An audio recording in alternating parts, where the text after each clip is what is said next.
Welcome back to Wait Till I Tell Ya. Last week, you would have remembered, because you would have tuned in, that we did touch on a topic that is very close to our hearts this week. International MPS Awareness Day is coming up on what date, Stacey? It is the 15th of May. Okay, so the national colour for MPS is purple, hence the attire that we're all in today. And Stacey is proudly wearing her son's picture on her t-shirt as well. We will do a close-up on that as well. But we're just going to basically interview Stacey, learn a little bit more about MPS. We know quite a bit already, Kayleigh, but a lot of people don't. And I think that's what this episode needs to focus on, is spreading awareness, informing people about the condition, how you came to find out Matthew's diagnosis, where you are on the journey as it is, how old is Matthew, and everything else in between. So do you want to tell us a little bit about it, Stacey? Yeah, sounds good. Yeah, absolutely. Well, I suppose for us, the journey really started in July of 2024. So we had Matt's genetic screens done in that January. And like that, because genetics now have to be sent to England, Germany, like there's no testing facilities in Ireland for any of those rare genetic conditions. Everything has to be outsourced. So we had to send ours specifically to Germany because they knew what they wanted to screen for. They don't tell you that, but then obviously they screen for like a broader range of conditions. So we got our results via phone call. On the 1st of July 2024, I was sitting at home. So bearing in mind, we moved into this new house the 21st of June. So we are 2 weeks into what I can only describe as a building site. We are living out boxes still. Everything is still absolutely everywhere. And then we get this phone call out of the blue, and I answered the phone, and I was like chatting away to the doctor, and then she was like, "Oh, just let you know the genetic screening has come back." She didn't sound worried, so therefore I wasn't worried. And then she said, "Oh, he has mucopolysaccharidosis type 6. Oh, you're probably wondering what that is." And that was as blasé as it was. And I was like, "Oh, yeah, like, of course I'm wondering what that is." But because she said it with such ease and such really, kind of like it was very much so I didn't worry because it felt like she wasn't worried. So I don't feel like it was definitely not the way to do things. Definitely not. But 2 weeks later, we got our first appointment with the metabolic team up in Temple Street, and that was a massive turning point for us because honestly, the way that team have treated us from the moment we walked through the doors, even still until up to now, they are just constantly checking in, constantly making sure everything's been done. They're honestly just on the ball. Yeah. And I suppose, even taking a step back, Matthew is how old now? So he will be 5 in September coming. Oh my God, stop. I still remember when you told me you were pregnant. No, it's crazy. But so Matthew's going to be 5, and he is currently on treatment. Correct. So he is on, so basically with MPS, it's like an enzyme that's missed in the body. So something that your body doesn't use to break down sugars. So he doesn't have that. There's loads of different types of MPS. I'm not by any means or fashion, I'm not an expert on any of it. I could talk about MPS6 all day long because I've studied it at length. Naturally enough, like we've read, like Brian and I have said, like honestly, if people had to have seen in the early days when we got his diagnosis, we would sit down and we would be reading studies that were done in like Washington, Germany. We would have just sat down and I'd be like, right, you take this one, I'll take this one. And then like I'd see words I don't understand. Yeah. And I'd be like to Brian, I'm like, oh, what's this? He's got a really good science head. So that was such a big help. But like even still there's some of it where we're just like, you know that picture that you see when someone's trying to work something out in their head and it's like all the letters are just like flowing around. That's how we felt. We were just lost. Like the periodic table. Completely had not got a clue what was going on. Yeah. But Matthew now. Oh, the difference in him now is unbelievable. Like we started Naglazyme. So we got his diagnosis in July 24. We started his Naglazyme that November. And that was 1 day a week up in Temple Street every week. So that was technically it was 2 days because you had to go up on the Sunday to guarantee your bed for the Monday. And then the Monday started like from 8 o'clock in the morning and you could be there till 4 o'clock in the evening. So yeah, it's technically 2 days every week. Yeah. And then you're trying to balance it that like, you know, like Brian had reduced out to a 4 day week to try and come to every treatment, but then that's just not realistic when all the bills are still not feasible. Yeah, of course. Not feasible, of course. And then we like you have to remember we've literally only started paying the mortgage as well, so we can't really ask for A reduction. of our mortgage when we've literally only started paying it. So like we kind of felt like we landed on our feet, and then all of a sudden it was like everything was just swooped out from us. I was just about to say that it probably felt like finally we have our house, everything can settle, and next thing what should be a sigh of relief was more of a chokehold. That like, what the hell are we going to do now? We fought tooth and nail. We saved every penny we had to get this house. Yeah. And it's not for us, it's for our kids. Yeah. It's that if we were to die in the morning, they Yeah. would have something. They would have the mortgage paid for them. They would have something to call their own. Yeah, of course. They would never be out in the streets. They would never be cast aside because they always would have something. And that's what we fought for. Like Brian and I, he worked 6 days a week. Some weeks I was working 6 days a week. Some weeks just to try and afford the mortgage. I remember your process. It was something else. The 4 of us lived in a 1-bedroom apartment for the first. So Kayleigh was born in February of 2024. Yeah. We got our keys in June. So from February to June, we were 2 adults and 2 babies in a 1-bedroom apartment. And also going through the process of trying to get Matthew diagnosed and having a new baby and both working full time. And yeah, I know we say it to you often, but like we don't know how you do it. You are a superhero and you do so much. Incredible, because between working, paying a mortgage, looking after your 2 babies, and advocating so heavily for MPS and for Matthew. And I know, again, mentioned it before about the Rare Ireland conference. That I was so fortunate to go to that with you last year, and it does open your eyes. And I would nearly encourage people to try and attend events like that, just to give yourself more knowledge about it and be more educated about, like, because you never know when this is going to hit your door.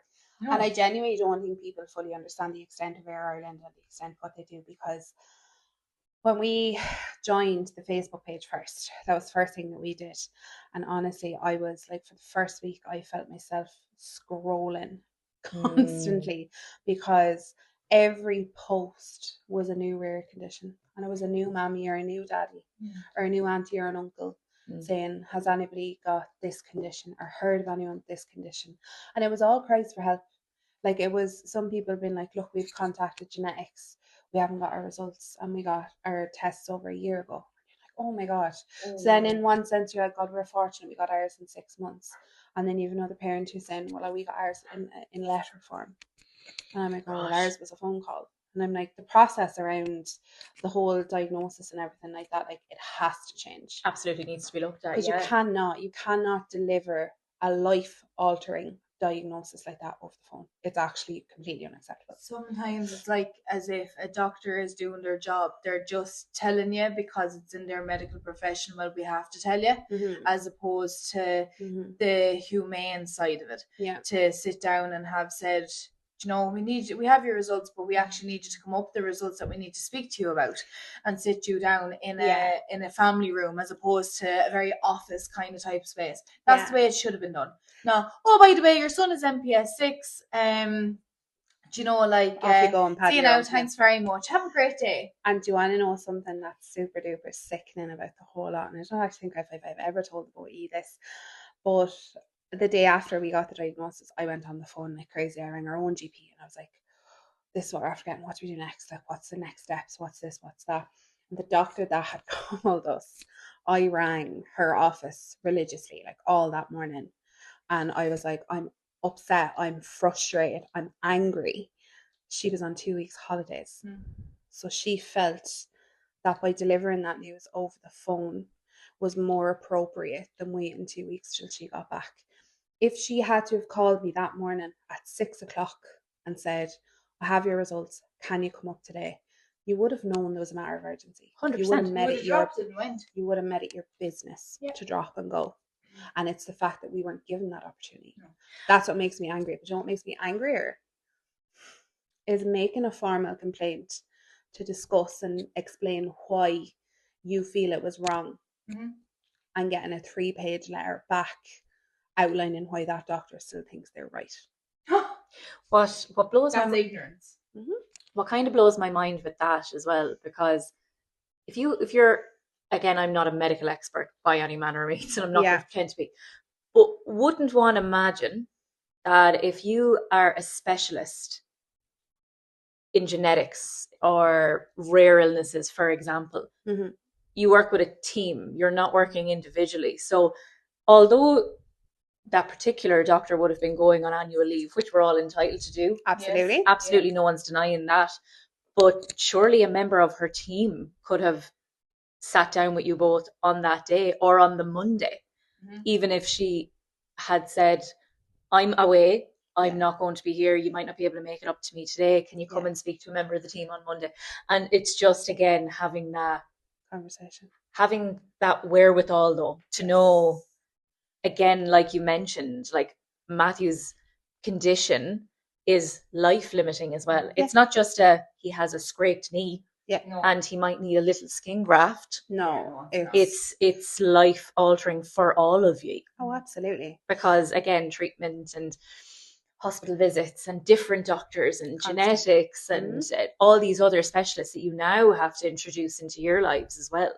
So, because it's not just MPS treatment you're going for, it's not just MPS that you have to go to the hospitals for, it's everything. Yeah. That has to be checked up with him. It's physio, it's his ears, it's every little sneeze, cough, a chew that he has, it needs to be checked.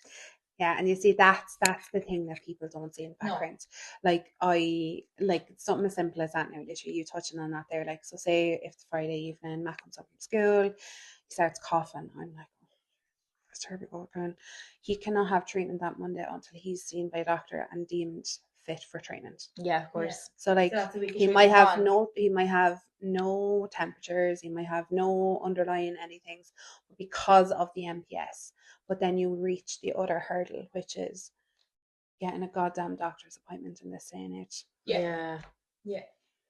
So we're stuck with then having to either go to your local hospitals, A&E with your child, or your local out of hours doctor, to be seen, to be heard, to be even looked at. And then because unfortunately they're not your everyday doctor, it's like, there's an antibiotic, and off you go. It's a little chest infection. Yeah, but a chest infection to a not a normal child, but a healthy child. Is totally right, fair enough. It's an antibiotic for a couple of days, but when Matthew has what he has, and he's given an antibiotic, it can deteriorate a little bit, because like that, it's a week of mistreatment before he's right, and you're hoping that he gets to have the treatment then the following week. Correct. And then just to touch back on the whole, like the diagnosis and stuff like that, my point that I was trying to get across in the letter that I sent was, within that 2-week gap that she was gone, what was going to change? Yeah, absolutely. Like nothing drastic was going to happen, because it hadn't for the previous 6 months. Yeah. So like it wasn't like he was just going to drop dead in the morning. It was like, this is life limiting. You could have literally waited till you come back off annual leave, not bothered ringing me and tormenting me today, and then just leave me with this news for 2 weeks. Now, the one thing I will say about our local doctors here is the receptionists know his name. They know the drill. And the minute I ring them, and this makes me a bit emotional, because like the minute I ring them, it's almost like they know my voice. And they're like, is it for Matthew? Yeah. And all I have to say is like, look, I need 5 minutes with the doctor, literally 5 minutes. Or will you ask the doctor to give him a dry antibiotic? We're going away. It's not festering now, but in 2 days' time, you can tell. If that gets in on his chest, I'm like, that could be 2 weeks without treatment. And they are so understanding. Yeah. Oh, we'd be lost without them. It's almost like come straight down. Pharmacy, when even during COVID and stuff, when Dad was getting his medication stuff, they were dropping stuff up to the door. They'd often say to me when I'm going down, like they'd say like, look, if you're stuck, or if you need to come back for something, they'll say, look, I'll drop to you on the way home. You won't get that anywhere else. No, it's community. Yeah. Community, and that local support is huge. It's huge. You're busy, obviously, being a mammy, as we both know. You also are very busy being a mother too. I'm a dog mom, just it's not, obviously it's not as heavy, whatever. But you're obviously very busy mommy. Yes. 2 babies, a house, a husband, so 3 babies. 3 babies. So you're very busy, but you also work. Yes. I know we might have mentioned that in episode 1. You worked in hospitality. Yes, still do for a long time. 10 years. That's how we originally met. That's how I met yourself. Yeah, exactly. But on top of all of that, on top of treatments and hospital appointments and physios and every other extracurricular activity, tell us, Stacey, what else are you doing? You know, with all of your free time? I don't know if I call it free time. Arch Orga. Yes. What is it? So Arch Oiga is an organisation that we've set up. So it's Arch Oiga Leash. And it's an organisation we've set up for kids and teenagers and adolescents up to the age of 16 with additional needs. And it's basically just somewhere to go for like recreational purposes. Like, you know, every week, no 2 weeks look the same in Arch Oiga, which is what I like, you know. So like we don't want to take too many kids within one group, because obviously you're going to have to allow for each additional need that they carry. But the idea is that you can have 10 people in a room. They could all be doing a different activity that's catered to them, but they still feel like they're included. Yeah. Because they're together. Because they're together. Correct. And previous to you setting up Arch Oiga, along with other parents and families who also have like similar situations to yourself, from one extreme to the next, and all completely different abilities. What was there available to Matthew prior to Arch Oiga becoming an option? Like, I suppose with Arch Oiga, like prior to that, like there obviously is. It's like I was saying earlier on, there is different groups set up. Some of them are catering specifically for children who have autism, and then others are catered to kids who are neurodivergent, who might not necessarily have autism. They might have ADHD, or they might have just some form of something that makes their brain work a bit differently.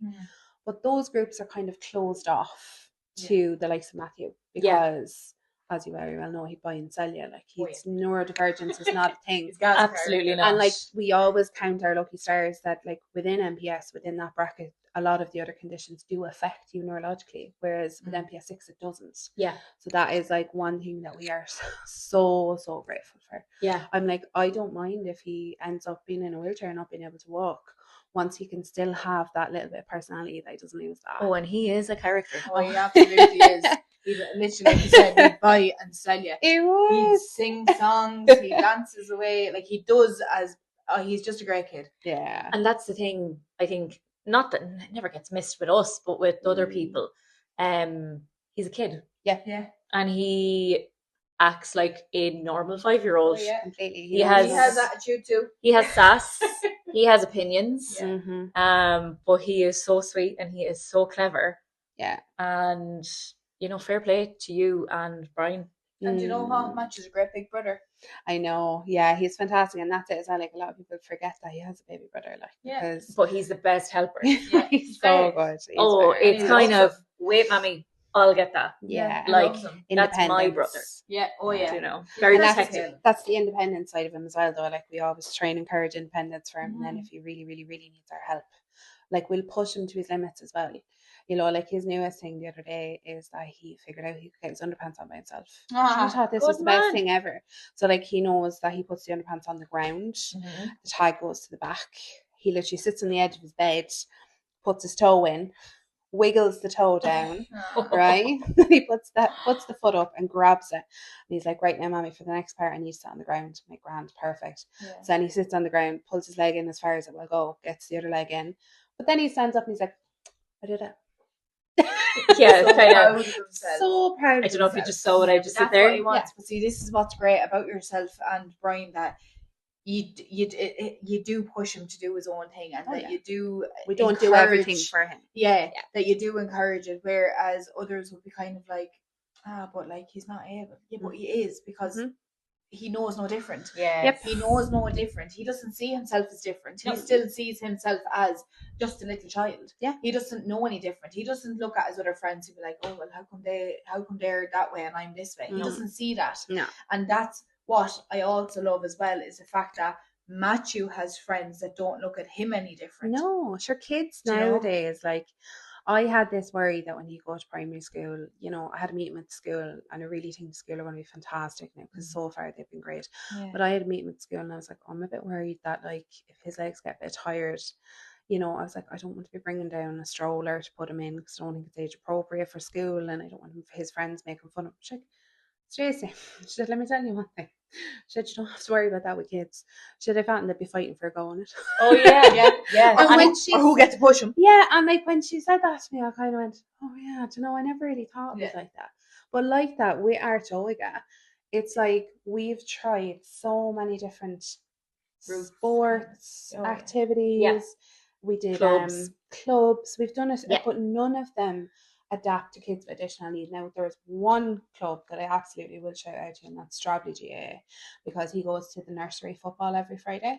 Now I work most Fridays, so I don't normally get to go with him. So my mum takes him, or my aunt takes him, and the minute he gets there, and the minute the coaches kind of see him, they go straight to him, like, right, come on, Matt, let's go over this way, buddy.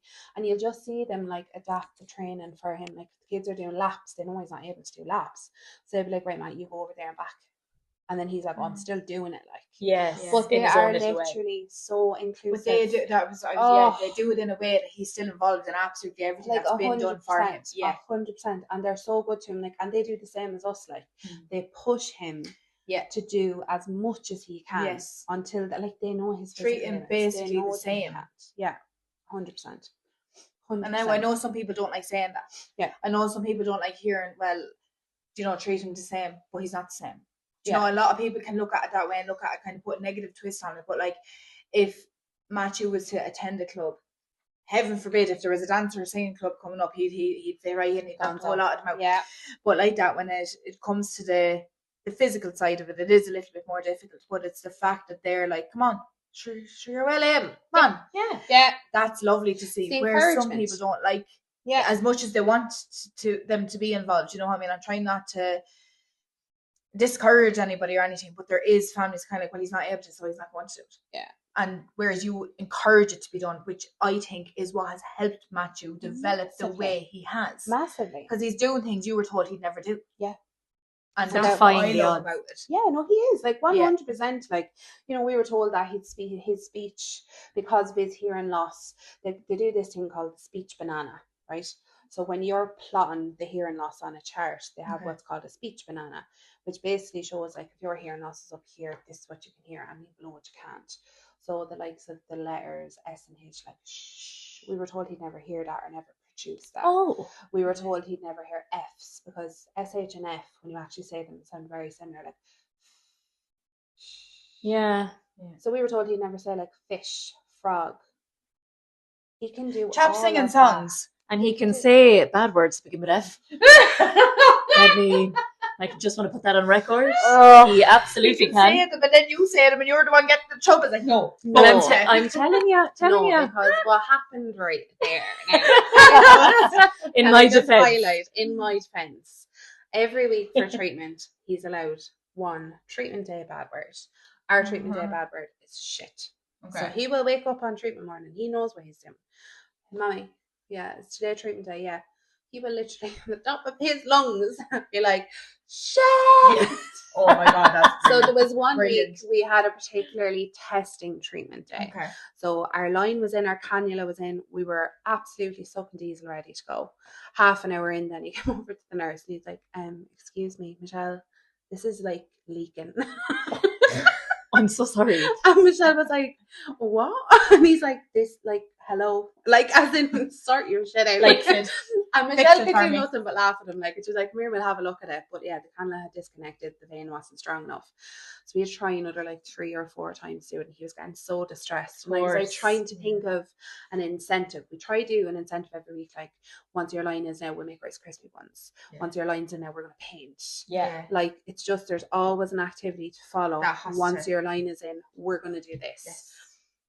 So I literally said to him, I had nothing planned for that day. I was a bit disorganized, and I said to him, look, so would you like to add on a bad word for treatment day today?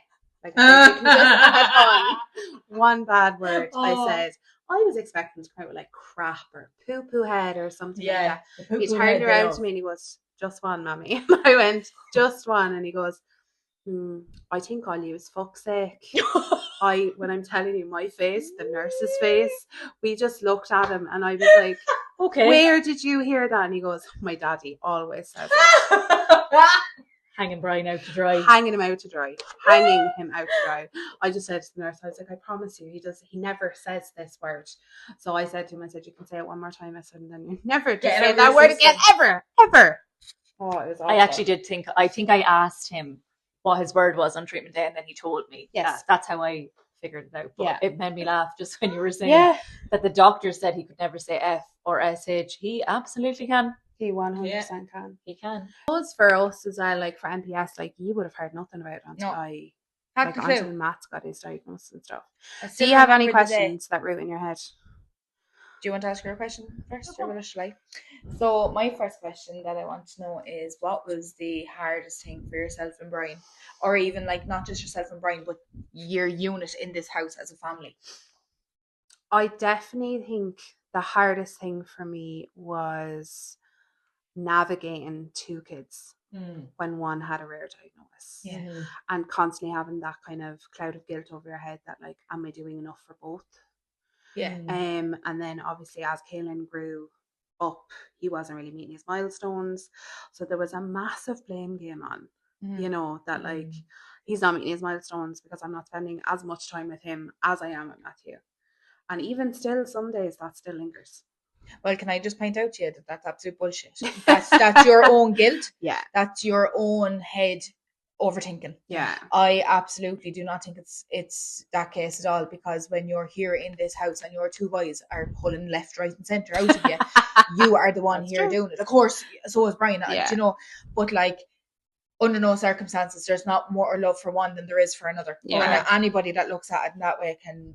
I'll have a word with you. They can run and jump. No, I think off the back of that, 100% no. After being in this house, even while you were pregnant with Kayleigh, and after, like, no, it's 50-50. Although I understand in your own head, and maybe from the outside looking in, people can have their opinions, but they can have their opinions because they haven't a clue. They don't. They haven't a clue. And off the back of that as well, people that don't have a clue, they're very hard people to talk to and reason with. And even sometimes it's nearly easier to just nod and smile. Or it's like a certain situation, if you don't mind me mentioning it, Stacey, you had an absolutely fantastic birthday for Matthew's last birthday. He had all the bells and whistles. There was not nothing. Was this our carnival party? It was. Yeah. And I believe somebody directly made a comment to you about it being too much. Yeah. And I'm not being smart. People can say it's too much, but you do not know what tomorrow may bring for you. Nope. You don't know what this Saturday is going to bring for you. No, I don't even know what tomorrow brings. As much as you try to plan ahead, you can't. No, you can't. I'm just disgusted by that comment. Yeah, it was a very underhanded comment, more or less along the lines of, God, this is a bit excessive for a 4-year-old's birthday. I'm not being funny. I don't even have kids yet. And I make a big song and dance about my birthday and himself's birthday. And I was purchasing a birthday hat for the dog. So dog, sorry. No, the bigger the better. Yeah. So you only have, and as well with kids, and I've seen other people say this as well, and other parents, but like they only really want parties. Yes. When they're small. For a few years, it's really. Funny you say that, because what does Matthew want for this birthday? He wants to go to the cinema. Yeah, he just wants one party. There you go. And he's only 5. Yeah. Oh no. So there's only X amount of times that we have birthday parties with our kids, the same with all the rest. Well, I can guarantee you now, rare condition or not, if and when any children come my way, all bells and whistles. And I will not even apologise for it. So I think you're dead right. Yeah. Dead right. And that's it. And for a while I was a bit like, oh, Jesus. But like, all I had to do was look at his face and be like, nah, it's worth it. Like, so worth it. 100%. Yeah. 100%. Yeah. No, totally. Life is too short, and there's enough miserable people out there. Don't be one. That's fair. Don't be one. Yeah, that's true. You know? My only other question I have then for you, Stace, is what do you find the most rewarding? I think we've kind of touched on it there, but it's seeing the kind of person he's turned into. Of course. And like that, seeing him defying all the odds, meeting all the milestones, and like maybe they were hit a little bit later, but he still did it. you know, like he still walks, he still runs. Even when his AFO's on, he runs, and I'd be like, oh my God, please slow down, you're going to fall over. For There's the no people fear. that don't know what AFOs are, will you elaborate Oh, on that? sorry. Yeah. So this Just in is the case thing people are with the Did medical. she mean UFO? Yeah. So AFOs is an ankle foot orthotic. The child has UFOs. He's an alien. Hold on, did you say they're in leash? Area 51. All the dubs. All the dubs, yeah. You can only get them in the poultry land. You know what I mean? So, yeah, Jokes, AFOs. So they are ankle foot orthotics. So you can get loads of different orthotics for your legs. Like you can get splints right up to your hips, depending on what your issues is. But obviously, as you know yourself, one of Matthew's biggest issues is tiptoeing. And in doing that, he's kind of putting a lot of pressure on his hips. Yeah, of So course. the idea is to keep it flat and keep it straight. So when the ankle foot orthotic goes on, it has 3 straps across the top, and that just obviously then keeps his legs nice and straight and everything. So he's wear them for 6 to 8 hours a day. So we try and get in about 4 hours in school and then the rest at home. So we try to get it for 2 in the morning before he goes. They do another few and we do the last 2 when he comes home. Because obviously if he's going out to play in the yard, they have to take them off. Yeah. If he's doing a certain activity, they'll have to take them off. And then it's hard to get them back on. Of Because course. it's an argument, a bit of a test. Yeah, he pushes the waters on that lot. But they're his AFOs. Yeah. And for people, I suppose, who, and I know we kind of know the lingo for, you know, his different treatments and stuff like that. And even his treatment, I know we obviously were talking about it, but I think for people who don't know, his actual treatment is given to him via infusion. Correct. So it's an IVF, or an IVF. It's because I mentioned babies. Can you X that shit out? Yeah, I'm really yeah. tired. No, it's okay because you were probably just thinking of Abby and Cole and I know as well that and you literally saw their videos. So his treatment goes in every week via an IV line. So he has to get cannula in every week. So like that's for the that's for the rest of his life. Like obviously as he gets a bit older, if they struggle to get lines in, they'll have to look upon in a central port. That comes with its own risks when it comes to the likes of infections, especially kids, because kids are filthy. But when they are. Do you know what Matthew says to me, right? Do you know what Matthew says to me? If he calls me, I'm not messing. She's not. You're really selling it. She's not messing. My your mommy, my nose is snotty. Literally, they just don't care. They do not care. And they're sticky. They're so proud of it as well. Like Matthew will say to me, "I rubbed my boogers on you." I'm like, "Great." They're sticky. Yeah, they are. Like, I don't like my own hands being dirty. And then Leo could be like, "Here, mommy, take that," and it'd be a pure sticky lollipop or an ice cream, and I'm like, "Go away from me." Yes. Or no problem, honey. And I'm like, wash my hands. Or even if I get too hot, I'm like, I need to cool down. Wash your hands. Yeah. Oh yeah. Anyway, back to yourself. Okay. Matthew would be in the toilet, like, and he'd be like, "Mommy, can you come wipe my bum?" And then I'll come in and sort him out or whatever. He'll stand up and go, "Don't have to wash my hands now. Could you wipe my bum?" Lazy shit. And I'm like, "Sorry." And he goes, "Well, I didn't actually touch my private spaces, so I don't need to wipe my bum. Or I don't need to wash my hands." I'm like, okay. You're like, you touched the toilet. Yeah, honestly, I have to make some wash him every time, but then I can't get him out of the sink then when he starts. Came with water because he loves the water. Hilarious. Yeah. Hilarious. Honestly. And just, I suppose, to bring it, you know, full circle and round off the episode, where can people follow Matt's journey? So Matt has his own TikTok page. At the minute he has 1,300 followers. And so he has over, so if you look at the likes on his page, he's got over 22,000 likes across all of his content and stuff. Some of his videos are hilarious, like right back to the ones at the start. They're literally comical. But what we try to do is we try to do the serious, the good, the bad, the ugly. Of course. Like that's a big thing for me, is like, it's all well and good showing people your day trips and showing them how fun today was, but they also need to see how shit maybe yesterday was. Like you would have seen a recent TikTok of mine that obviously was a bad day, but like if people don't see that, they just think everything is, you know, airy and rosy in the garden, and it's not. But Matt's TikTok journey is it Matt's journey with MPS6? Oh my god, I should know Matt's journey this. with MPS6. I think it's Matt's journey with MPS6 is the name of his page. So pop on and have a follow. Give it a follow. Give it a follow. Have a look. Interact with the page. Obviously, any questions on MPS or any rare conditions, or if you have anyone in your family or any connection, rare condition, absolutely. like any questions, obviously do direct them to Stacey. She is the expert in MPS6. Just on the statistics, Yes. we actually didn't mention. Yes.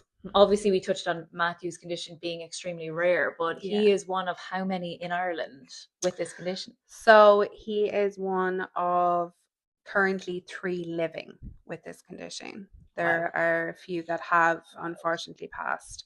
So he's one of 3 in Ireland. As for the worldwide statistics, I genuinely don't know. Yeah. But his, like, I think it's the probability, maybe is the word that I'm looking for, of the condition. Both Brian and I carry the gene, which is highly unlikely that 2 people would carry the same gene. Wow.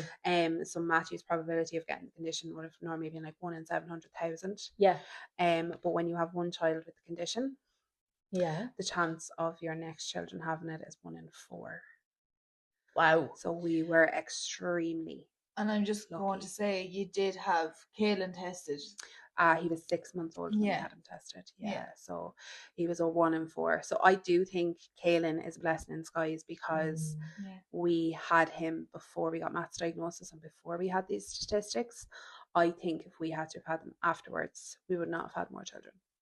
Yeah, just out of fear and fear. Of course. And I would never put another child through what Matt has to go through every day, let alone every week. Of course. Yeah, won't do it. Couldn't do it. Won't be fair. But then little Kayleigh is also defying the odds. Oh my God, stop. Do you know? Yeah. So you have 2 little boys defying the odds, technically. Find the odds. 2 little superstars. Testing the waters. Absolutely. And Kayleigh, as we mentioned, is like a Tasmanian devil. You certainly know that child is in this house. Yes. He's very much there and vocal in his own little way. Oh my God, he's a dote. Yeah. He literally reminds me of Donny off the Wild Thornberries. He's just that That's wild, actually the perfect feral, but also soft as well. Like he loves nothing soft. more. Like even Stephen and I, he's just so tired and so cranky. But all he wanted was cuddle. A little knuckle. Literally all.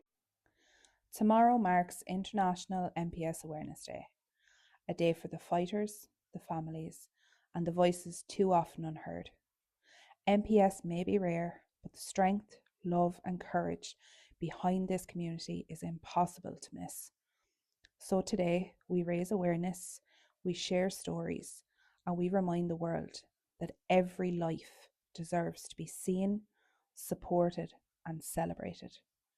For everyone living with MPS, and to the ones who are no longer with us, this one's for you.